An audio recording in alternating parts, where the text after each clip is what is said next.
So many people I know are going through tremendous change, whether it's a career transition or a geographic relocation or even a relationship change.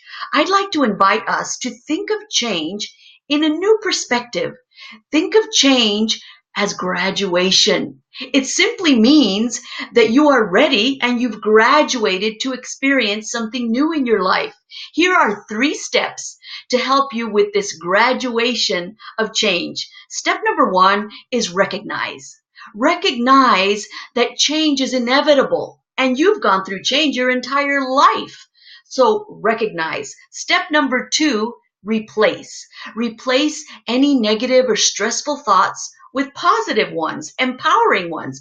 For example, instead of I'm so worried, I don't know what's going to happen next, replace it with something like, well, I know more today than I did yesterday, and I'm ready for a new adventure. Or something simple like, well, I've gone through change before, I can do it again. Replace. Step number 3, reward.